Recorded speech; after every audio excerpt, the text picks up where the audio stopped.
Thank you for joining today's webinar, From 2G to 5G, 5 things you need to know for smarter utilities, brought to you by TELUS and Smart Energy International. Within the next 5 years, global installations of smart meters will exceed the 110 billion mark. To capitalize on this opportunity, utility companies must choose from a variety of cellular connectivity standards, from 2G to eventually 5G. How do you know which standard is right for your needs? On the device side, how will emerging technologies affect design considerations for OEMs? What options are available today to streamline production and reduce costs? Presenting today is Emmanuel Masson-Dorcier, Vice President of Global Accounts and Projects at TELUS, and leading the discussion is Smart Energy International Editor Claire Faulkvain, who will be moderating today's conversation. Without further ado, Claire, I hand over to you. Good afternoon, everybody, and thank you so much for joining us. Emmanuel, thank you especially to you for making the time to be with us today.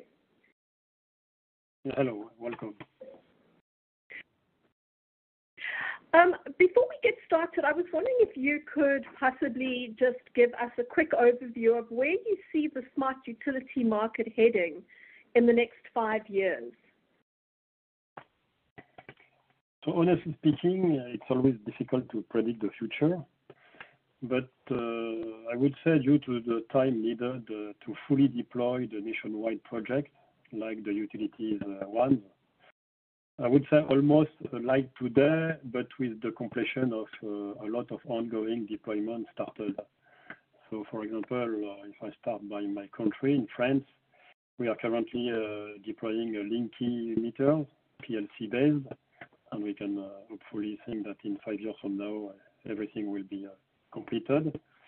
If you take Netherlands, where they are deployed currently for the 3 utilities, 1 CDA for 50 networks and 1 Cat1, Cat-M1 networks, I would say also that in 5 years from now, this should be also completed. And one of the biggest projects so far today, which is named SLEEP for Great Britain. This program started with a foundation phase, which finally lasts a little bit more than some time, based on 2G, and should move to both RF com hubs and 3G com hubs linked to ZigBee meters, and obviously will start end of this year and also should be achieved in the next 5 years. So for all those one, I would say should be completed. Then there is some other ongoing, tender ongoing, like in Ireland, in Lithuania, in Poland, in Sweden. In some case, maybe the final choice is not yet done, but we can see also those big programs finally moving. And I would say that for those coming projects, wireless technology seems to be the one selected. Then between wireless, you have also different flavor. Could be RF mesh, could be cellular, but seems that it will be one of those who will finally come up. And of course, this was a big project into electricity deployment. Then there is plenty of gas and water meter, and I would say the new technology, both unlicensed like LoRa and Sigfox, or licensed like Cat-M1 and NB1, should be a big portion of the future gas and water deployment. So this is what I see so far. Still there is Cat1 that we are deploying for some time now, and it will be part of the webinar, but it could be also current existing technology, which will not completely die, but could continue to be used in some specific use case. And Emmanuel, if I may ask, before you start your presentation, what technology considerations will be critical to a successful smart metering deployment? I mean, it's not just about having a good meter, is it? No, of course, I think a good meter is many important, but I think for the utilities, what is really important is to be able to secure their investment. As we said, the nationwide deployment represents a lot of money, and you don't want to throw that to the garbage in no time. So you are very concerned by that. It's also one of the reasons why utilities are also interested in the licensed technology.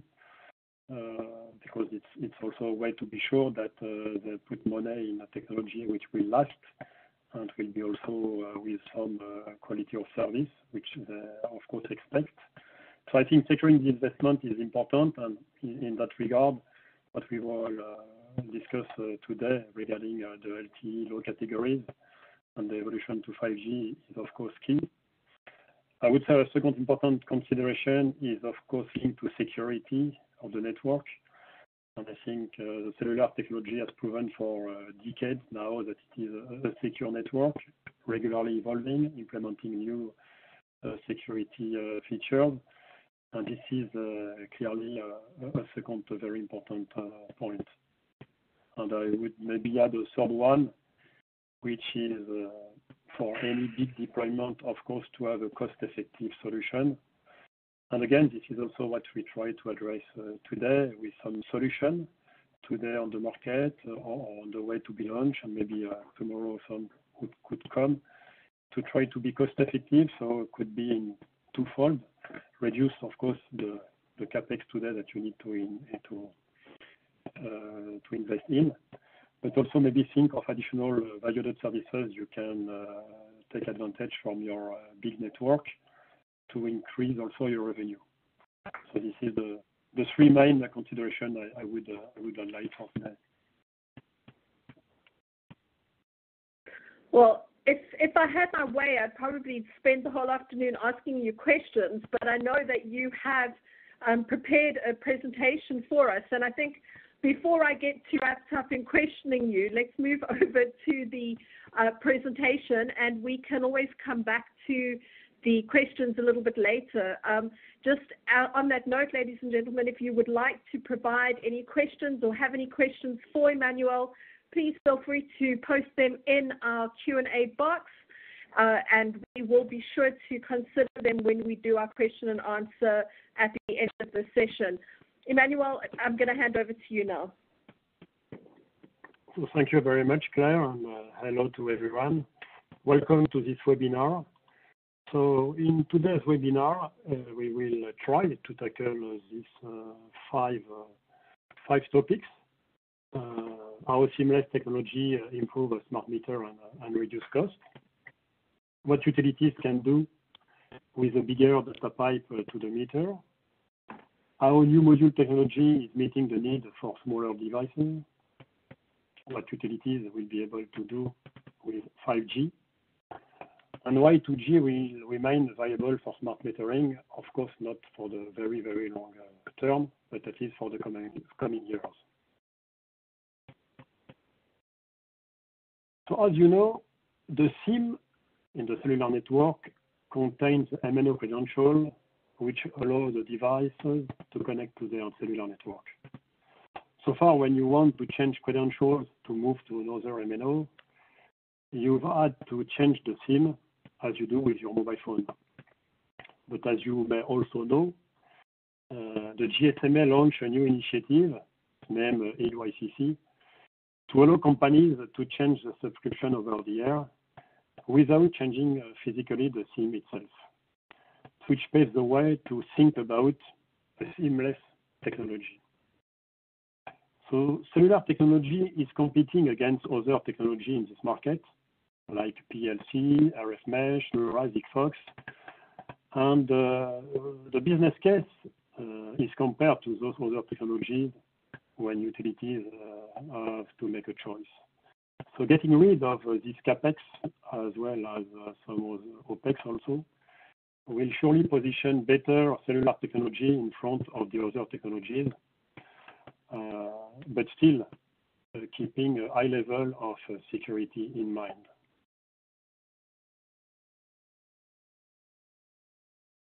So what are the issues and challenges with physical SIM based for the cellular network?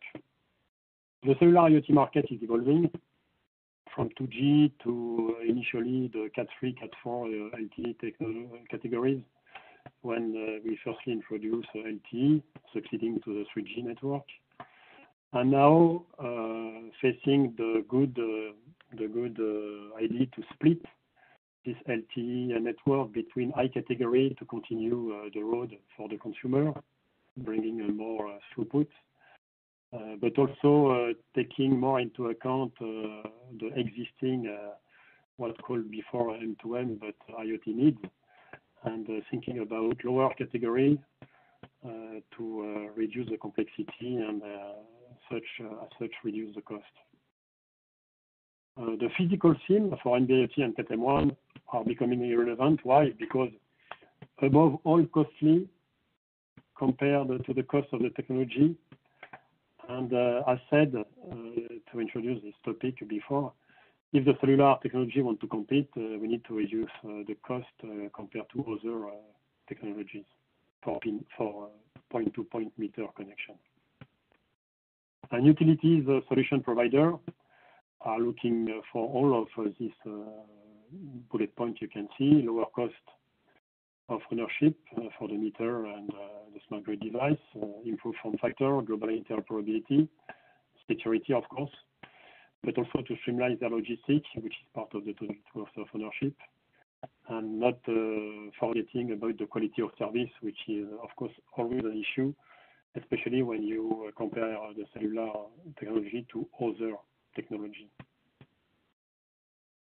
So what are the known challenges of the traditional SIM for utilities that we know today? First, of course, if you have this SIM, you need to manage it. So it's an inventory management. You have to install it into the meter. You have to test it. You need to take into account the pre-provisioning. So the testing SIM is not, of course, the one you will by default put into the final product to be sent to your end customer. So you need to change the SIM. This region and vendor locking means that when it is installed in the meter, if you want to change MNOs, of course, you need to change the SIM, so go back in the field to make this shift. It has, of course, a cost regarding the bill of material because this is an additional component, even two additional components when you take a plastic SIM because you need to add the SIM holder. So this is an important cost also of the to take into account. Reliability issues are known for decades now. I think it was the first discussion I had when I joined this market 14 years ago, that the current plastic SIM plan for consumer is not reliable at all regarding oxidation, vibration, and so on. So the second generation of SIM, the embedded SIM that you can solder, of course, was solving this issue. Then you were facing the locking and how to change the SIM if you want. So for a plastic SIM, it was still possible. For a soldered SIM, it was becoming impossible. You are not going to unsolder the SIM and to solder a new one.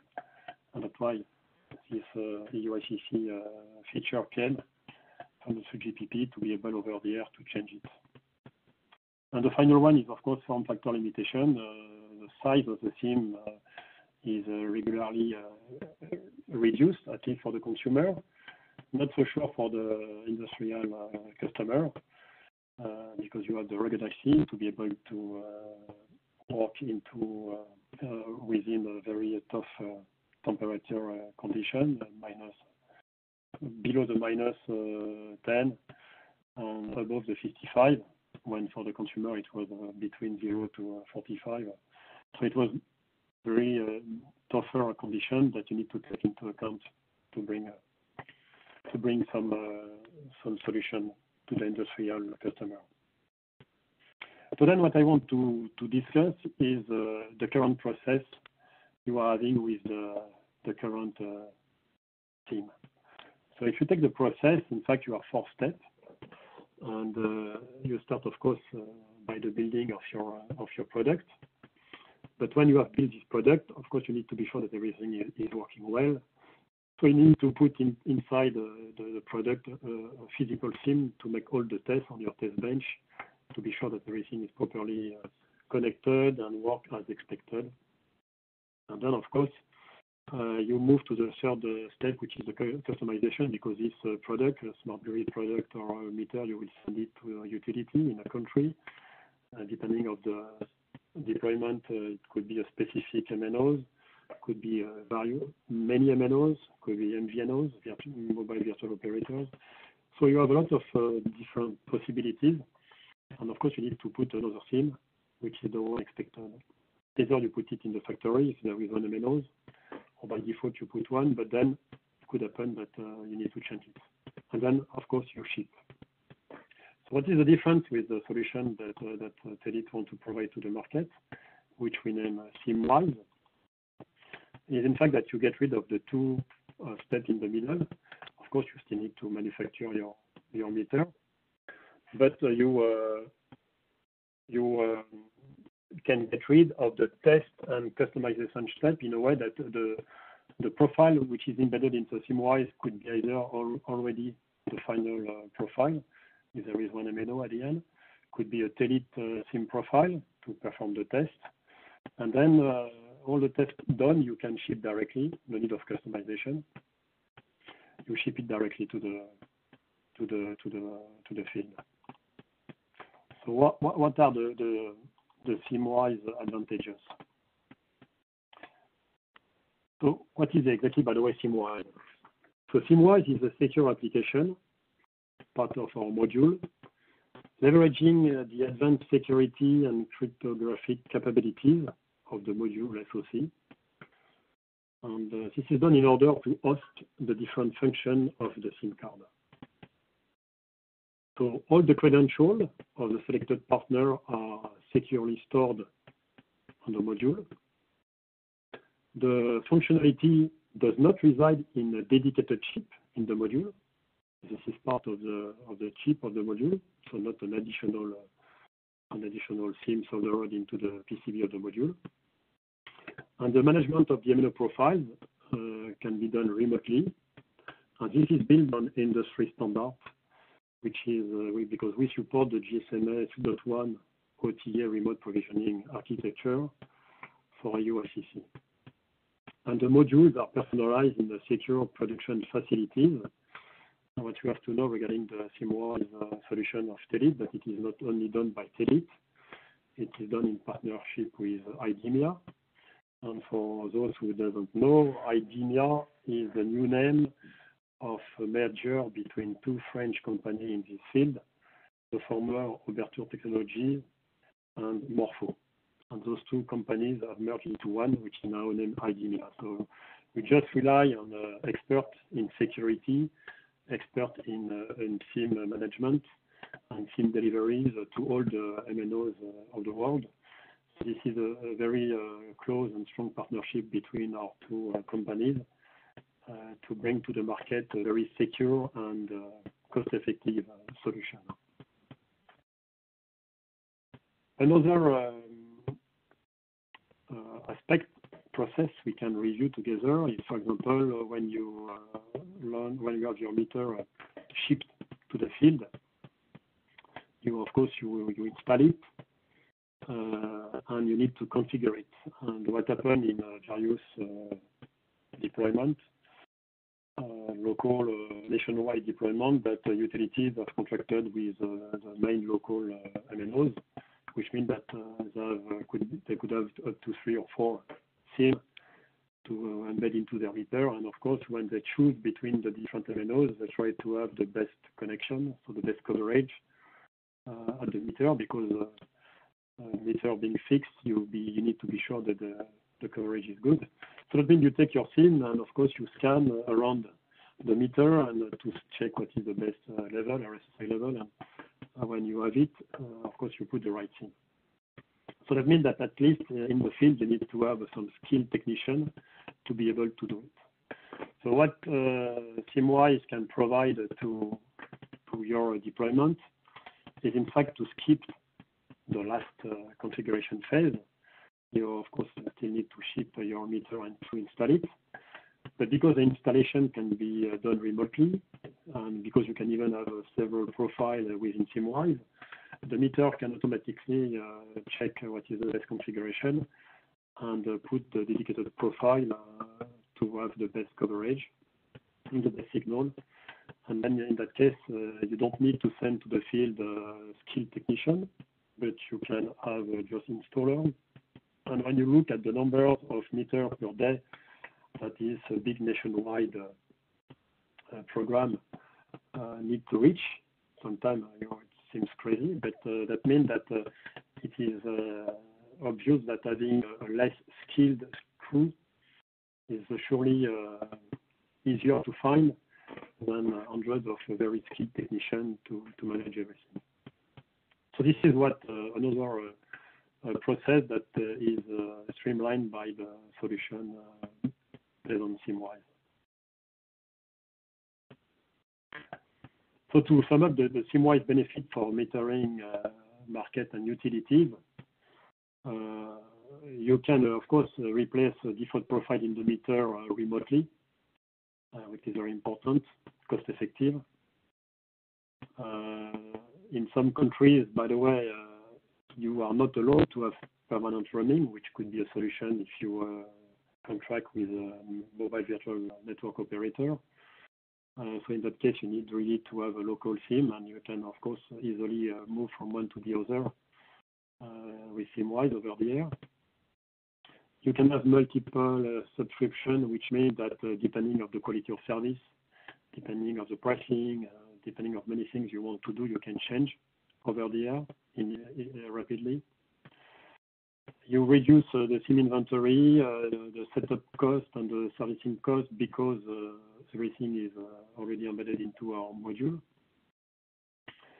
And of course, additional benefit, as we already seen, is to reduce the BOM, the bill of material, to have more flexible design because you get rid of this SIM form factor.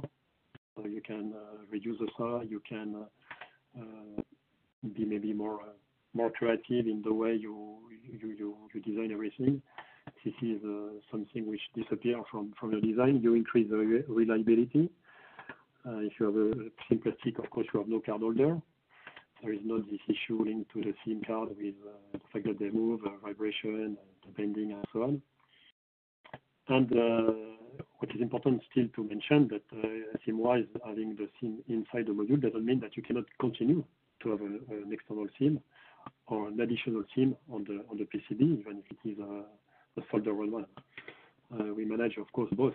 But again, you are not obliged, and if you want to reduce the cost and lower the bill of material, you can do it this way. You will not be locked because you have a SIM inside the module. You will be able to, over the air, change the profile. So this is the main advantages, and it was what I wanted to describe and to explain to you about this new approach regarding the SIM. So now let's go to the second topic, which we are linked to what the utilities can do with a bigger data pipe.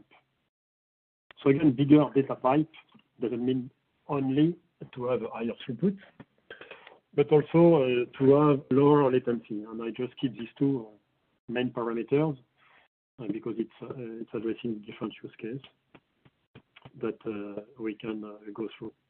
So the following consideration are in fact some thoughts we put into this presentation about what could be done by utilities having enough throughput to think about additional services. Because initially smart metering started, by the way, by the fact that you don't need to go in the field to retrieve the index. So you try to make it automatically, remotely. And then years after years, we really came to really smart meter to add additional services. But again, we can continue to think about what could be new services, maybe a little bit on the edge of what the utilities are doing now. And this is what we think regarding what a bigger data pipe could deliver to utilities, and then also to consumer, but also to third parties. So for utilities, we think that, of course, a quicker, more effective meter software maintenance is important. We know that security is an important factor. You take your own PCs regularly. If you're based on Windows or on Apple OS, Mac OS, you know that you need to update to get the latest version, not only to have new feature, but most of the time also to be updated on the latest security and to fight against vulnerabilities that, of course, the hacker can find. I think it will be the same, of course, for the meter network. You need to be able to regularly update the software. You want also maybe to have more sophisticated diagnostic in your meter, and of course more sophisticated most of the time mean that it is complex and requiring surely more data throughput. Regarding data collection, you can think about additional sensor in the meter to bring maybe other data, and we'll come back later on that.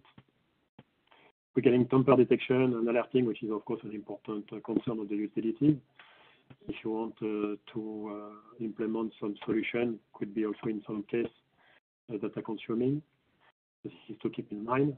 And of course, preventive maintenance, which reduce a lot the cost for all the fixed assets, but not only, but for a fixed asset like a meter, avoiding to go back to the field to fix an issue is important, and it's always important to keep in mind that if you have a too small pipe, then you have more limited capabilities to troubleshoot over the air.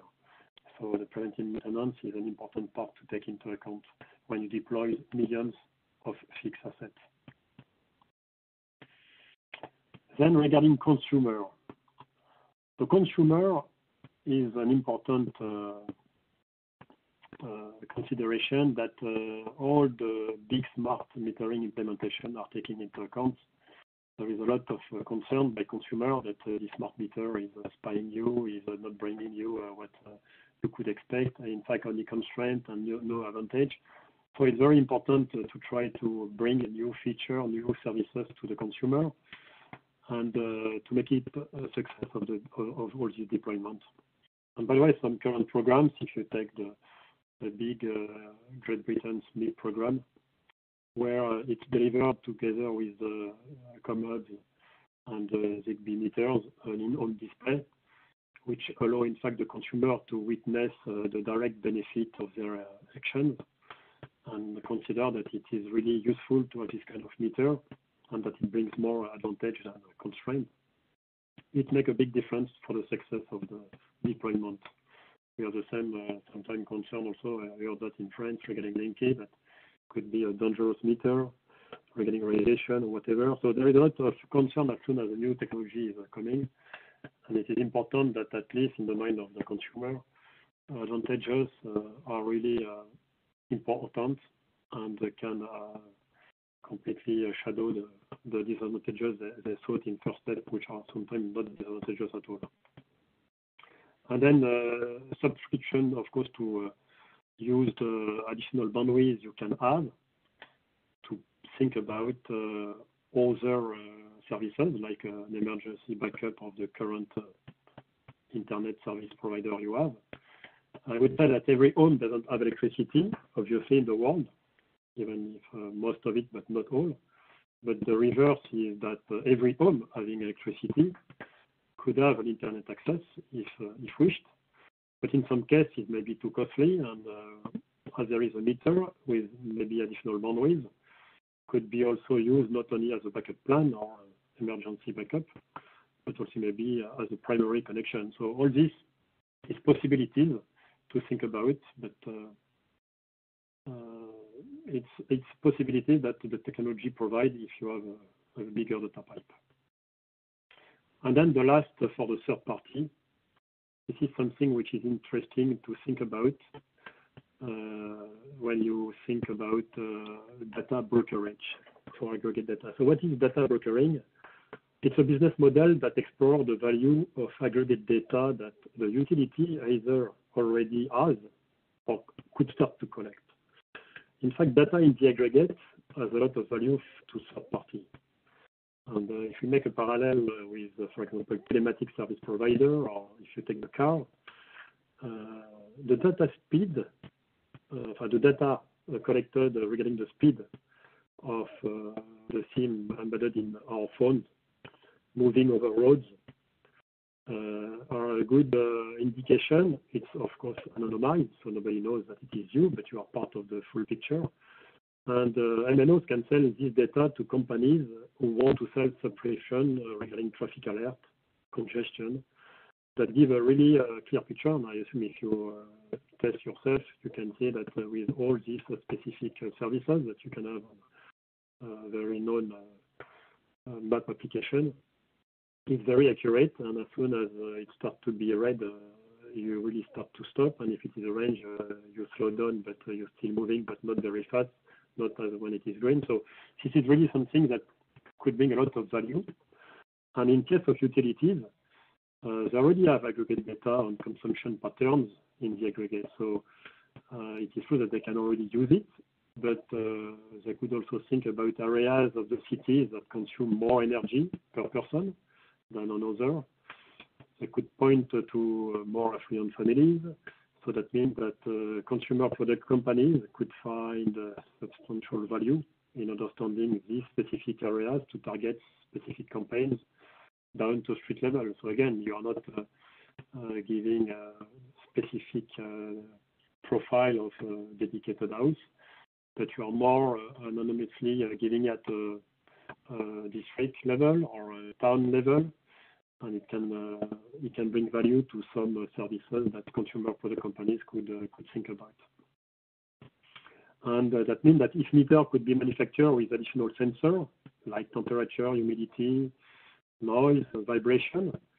I'm sure there could be some additional services to provide to consumer linked to this big network of sensor that today is not in place. So to conclude regarding the pipe, what are the technology we are implementing today in the LTE space? So hopefully for IoT application, we move rapidly from Cat 3, Cat 4 to Cat 1, which is heavily deployed today, and we started already to deploy the mobile IoT provided by the release 13 of the 3GPP. So the clear pros of the Cat 1 is higher throughput and low latency, which is important as soon as you come to speak about a grid application, because for a grid application you need to react fast, and if the latency is too high, then you cannot react as fast as you want, and you can face an outage. So Cat 1, in my opinion, could still have some very specific use case in this market. But of course, as you can see as a cons, the low power mode, what by the way was always a cons of the cellular network compared to some other RF and other technology, was the consumption of the cellular module. And by the way, it was also the reason why 3GPP introduced this mobile IoT to improve the coverage. It means that you can also reduce the power output. 2G is 33 dB, M1, the Cat M1 and B1 is in the range of 20 to 23. So you can have far better power consumption, which allow you, of course, to deploy this technology in the other use cases not reachable so far, like the battery-operated solution as water and gas.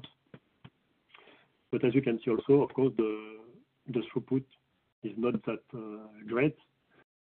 And of course, for a meter, for point to point, you don't care of the latency because you retrieve the index. If you send it every 15 minutes, it's not a big deal that the 15 minutes is a plus minus 10 seconds. The latency is not an issue. So you see that as a conclusion for this kind of solution, it's always the same. There is always pros and cons depending on the use case. And what is important is to discuss with the customer what is the most important in his use case. If it is the latency, the throughput, or if it is the power consumption. And depending on that, of course, you need to adapt your answer.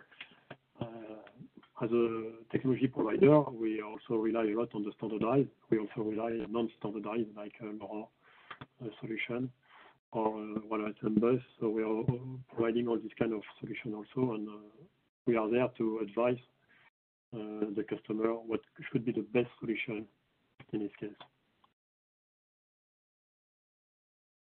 So moving to the next and third topic of the day, this is the size of the module, and I will be quite fast on that one. It's just to share with you that we introduce a new ultra-compact form factor because we have more and more demand from the market to have a smaller form factor. It could be maybe seen for the metering industry as not one of the key constraints. Still, when you move to smaller gas and water meter, size is important. And we thought it was time also to introduce a new form factor to tackle also this 5G evolution. So all the current family of Telit modules are still continuing, the 910, the 865. But this 310, which is smaller, could tackle many other applications. And of course, will be LTE low category plus 5G.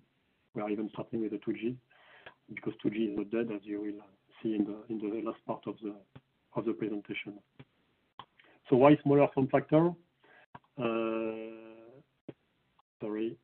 We think that smaller form factor is also an important aspect regarding fraud and theft because the best protection is to have devices which are not visible. And if you cannot see, of course, these devices, you have a better protection. So it's important to try to reduce as much as possible. Drones are also part of the inspection for the grid, electricity grid in particular. And it's easier, of course, to use now this solution because it's a small devices and need to be light. Size and weight matters. And as I said before, also to get a more compact and water meter. And then there is also this other application like street lighting. If you embed a connectivity into a bulb, if you want to have micrometering, for the small meter that more and more people want to measure energy, and to put that in some other devices, not only to your home but to some other devices, appliance. You need to try to have very small meter. Same for mobile operation centers. If you want to have mobility and to have on the spot capability to deploy solution in case of natural disaster and so on, you need to be able to have this kind of very compact solution. So we believe that small form factor is also key for the future. Let's move now to 5G, because 5G is an important topic that a lot of our customers are asking. And one of the regular questions we get, by the way, from them those days is, which makes sense, as soon as you come to face a new technology implementation, and it's, by the way, not only for the smart energy sector, is should I invest in LTE if 5G is coming? And the simple answer to you is yes. And why we say yes without a doubt, it's just because the future of the LTE low category, CAT-M1, CAT-MB1, is now assured as 3GPP as agreed. The LPWA use cases will continue to be addressed by evolving NB-IoT and LTE-M as part of the 5G specification. So confirming the long-term status of both NB-IoT and LTE-M as a 5G standard. So every application has different needs that require various considerations, such as coverage, power consumption, security, scalability, interoperability. And these factors determine the choice of IoT technology. The consideration can simply be identified and grouped into three categories: technical, commercial, and ecosystem related, which help to provide a structural approach to analyzing requirements. So the defining characteristic of LPWA network is to support devices that are low power, both in terms of processing and transmission power, and a common expectation is battery life of 10 years or more. to reach the objective of low cost and to provide extended coverage at the edge of a cell, inside building or basement. So any interesting and potential evolution in the LTE IoT space, another interesting evolution is the fact that we are also looking at unlicensed spectrum like LoRa and Sigfox, and so there is also ongoing work in that field to also allow and to bring new opportunities for private LTE networks. To the timeline of introduction of 5G components, you can see that the various 5G network components that are built up and deployed over time in this slide. It highlights that NB-IoT and LTE network components are already operational today and will continue to do so, and eventually coexist with the other 5G new radio components that will come, like mobile broadband and critical communication. So in order to complete the 5G system support for NB-IoT and LTE, 3GPP is also investigating options for the 5G core network to support LTE and NB-IoT radio access networks. So this will enable a smooth operator migration path to 5G new radio frequency bands while preserving the NB-IoT and LTE deployments, which is very important for utilities who want to embrace these technologies today.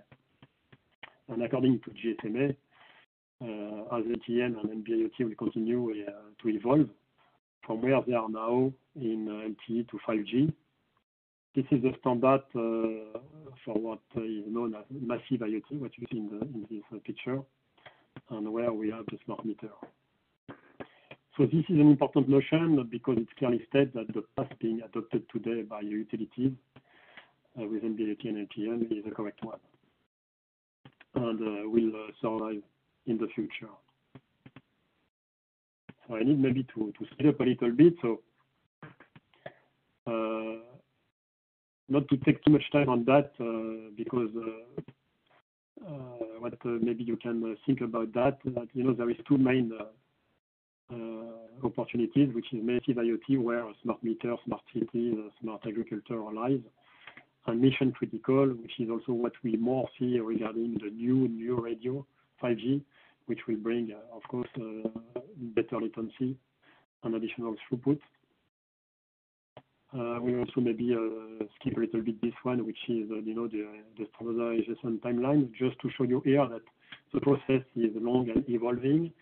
The new releases are coming. We are in the release 15, which is introducing the 5G standard, not yet finished, but on the way to be finished. And then you can see that it takes roughly 1 year to more than a year to be starting implemented in the network, because chipset need to implement the new release, infra for the network, the module, and so on.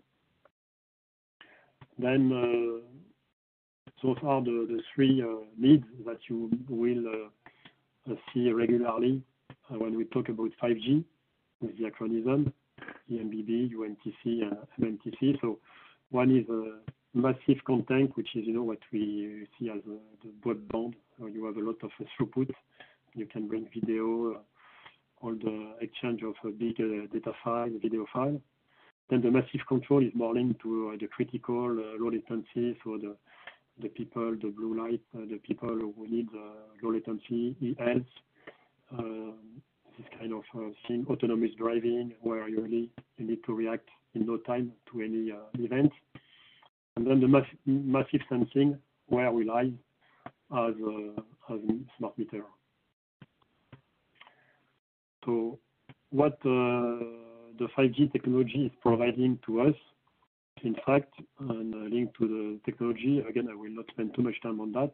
I'm not, by the way, a 5G expert, but this network slicing is what, in fact, allows a current network operator to slice a physical 5G network into multiple virtual end-to-end networks that allow, in fact, to have one network for many usage.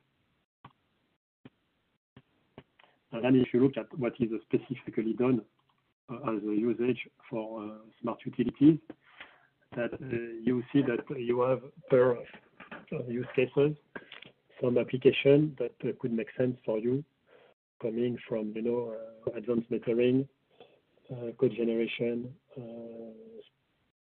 all the different theft and fraud detection, index retrieval, and so on. So this was a little bit fast on 5G, but it could be also in the question that I want to keep for the end of this webinar. So let me go maybe now rapidly on the 2G, because 2G is what we have today. Why we said that it's still there. It is true that it is still there. We are still discussing about 2G deployment those days. In Italy, for example, for the gas, just in Great Britain, the enduring phase just ended in 2G. We can consider the CDMA 450 in Netherlands is also a 2G technology. We still have also some new requests on 2G. Ireland will start with 2G.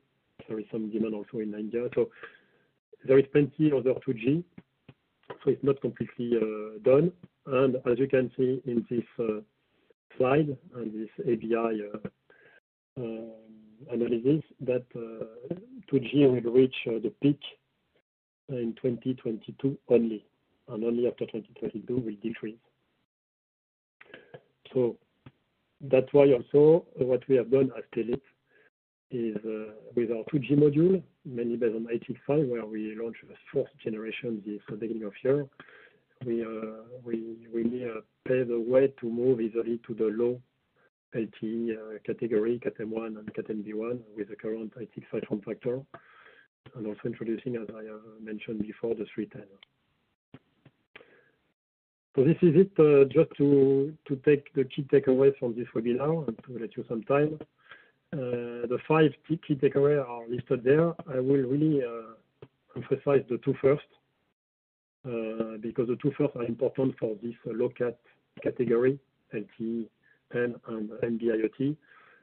Get rid of the current SIM that we are using today and look for a virtual SIM, because it really reduces the total cost of ownership of this technology. And as I said in the introduction, it's very important to make it a success against the existing other wireless technology or even PLC technology. And then regarding NB-IoT and LTE-M, for the people who want to deploy now, you are also reassured that this will be part of the 5G family. And you see that all the 5G, this 5G technology is able to bring you a lot of new business model under the same 5G network umbrella. So sorry, maybe I've been a little bit long, but it ended up my presentation there.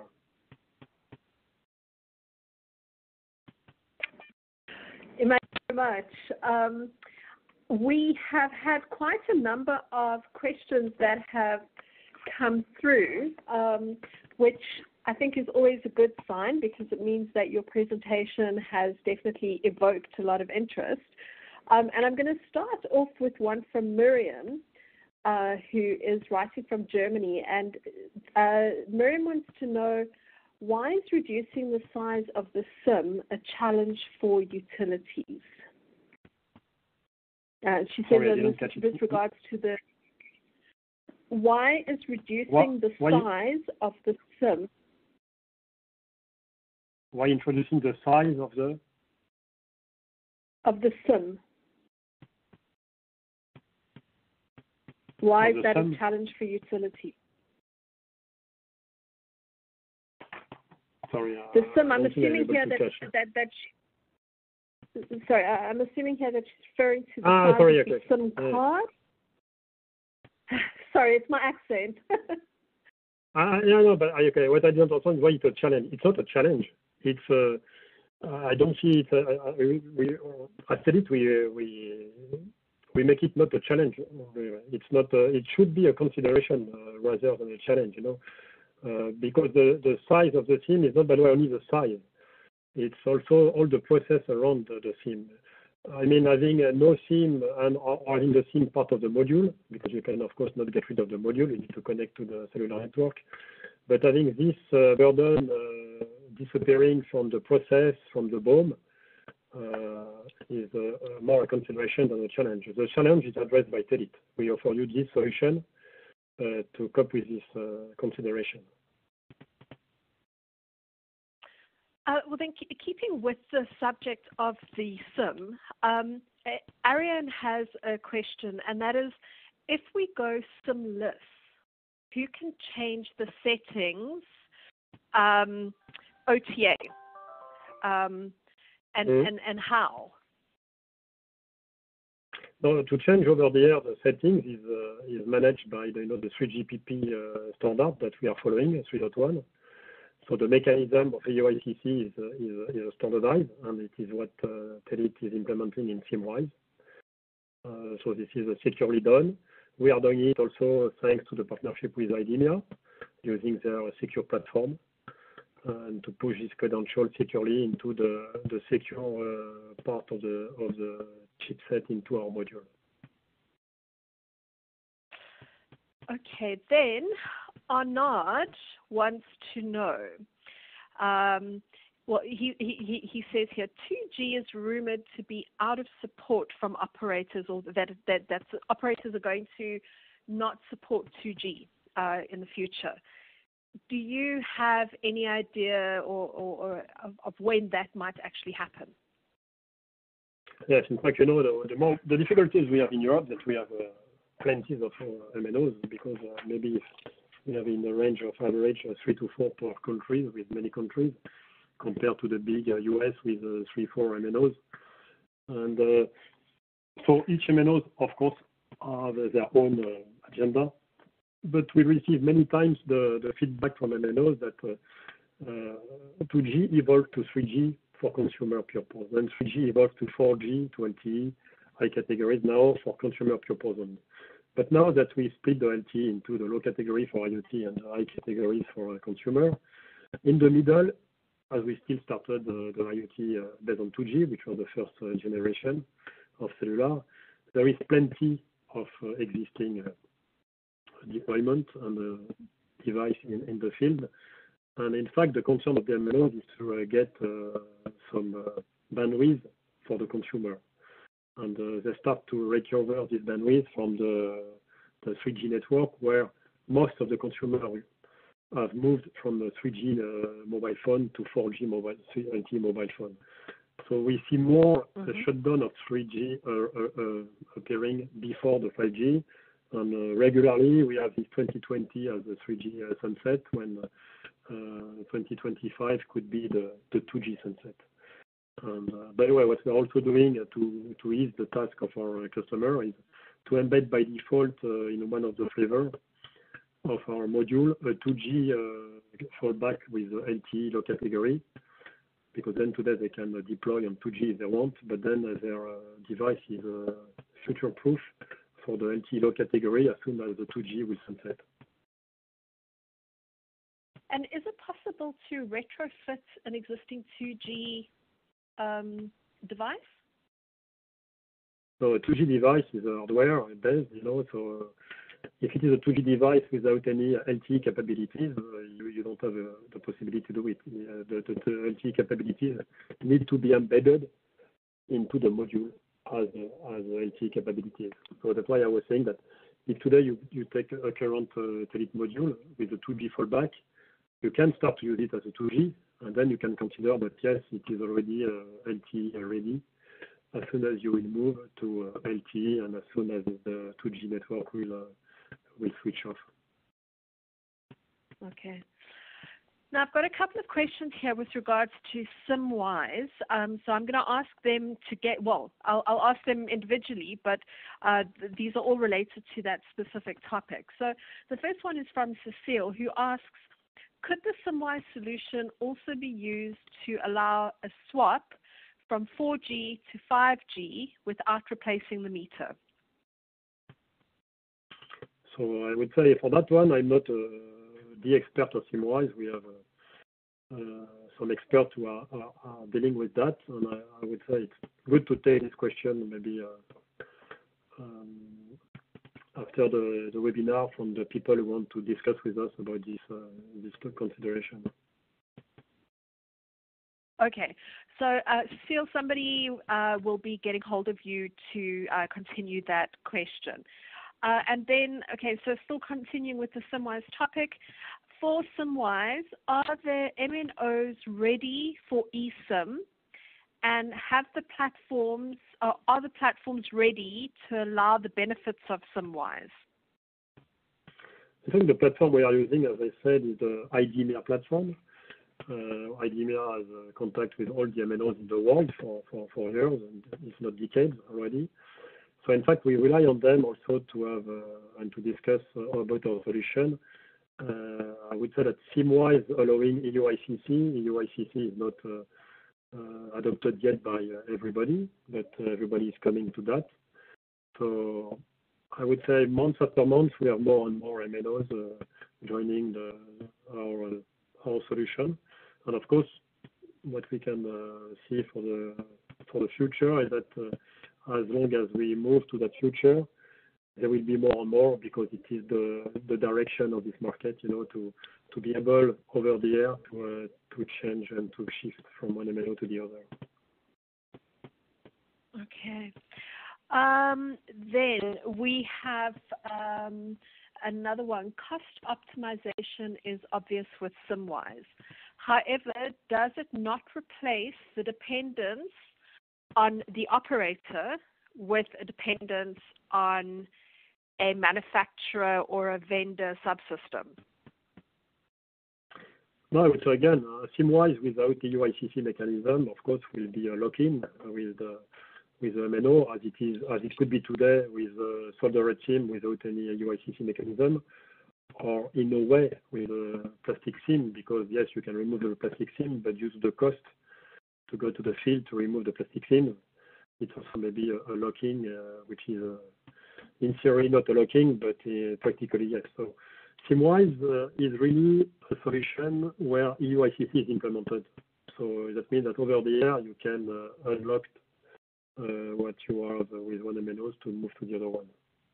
But I think it is anyway what the market should look at, because it's also an opportunity for MNOs, instead of having lost some big project because it was a competitor chosen, and then it can reopen the competition for them later on to be back into some deployment that they missed in the first phase.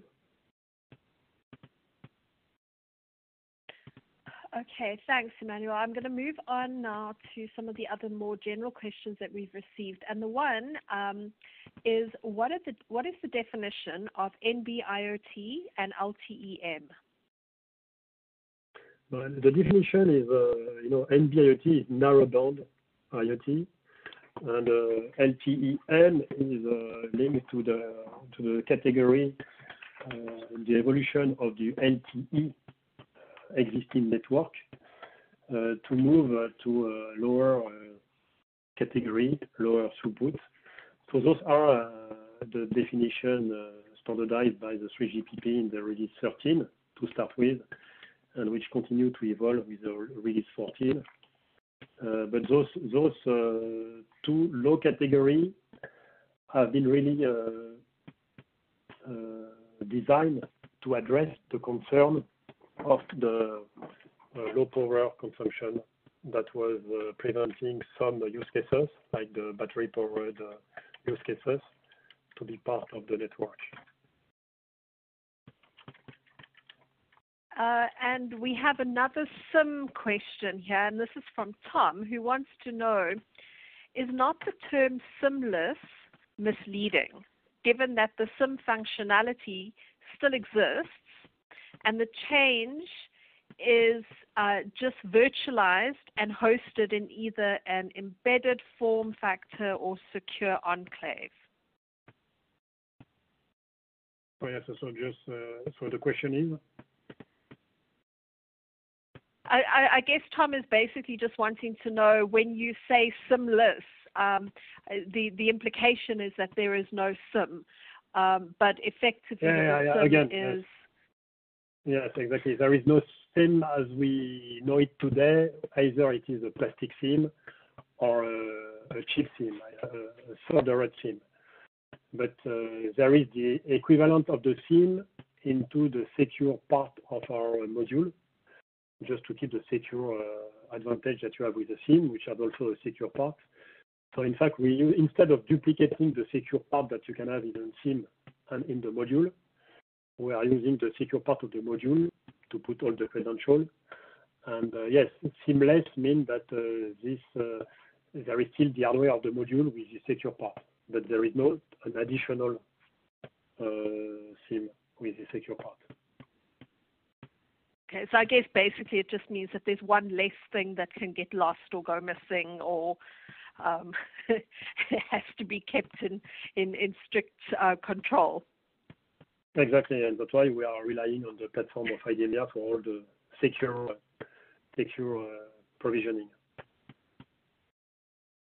Okay, I have got one last question before the system kicks us out, and that is from Ariane again, who has asked, for SimWise, are there transaction fees from one MNO to another? Yes, in fact, as soon as you shift MNOs, there is already transaction fee, so it's not only linked to us. But there will be, and then it depends, of course, of the business case, of the different deployment of many things. But there will be, when it's a service anyway. You have an existing MNOs in your device. You want to move to another one. You can assume it has a cost. Again, if you compare the cost to what should be the cost if you go to the field and to change the SIM, it's of course not comparable. Sorry. But then it has been a small cost, but it's still a cost. You have to move from one to the other. Yeah. I mean, I suppose that's the cost of doing business, right? No, and also it's true that it is a service you need to handle anyway, to make a campaign to over the air or remove the former credential to a new one. So there is something to do anyway. But compared to what it could cost is really nothing with a traditional SIM. Emmanuel, I hate to say this, but I'm afraid that we have run out of time. We haven't run out of questions, and to those of you that have submitted questions and have not received an answer to them, please don't worry. Somebody will be getting in touch with you. Somebody will be providing some feedback on your questions. If you do have any follow-up questions, please feel free to send them through to us. From me and the Smart Energy International team, Emmanuel, I'd like to say thank you to you and your team for what has been an incredibly interesting and thought-provoking presentation. And I look forward to hearing from you and from the Telit team again in the near future.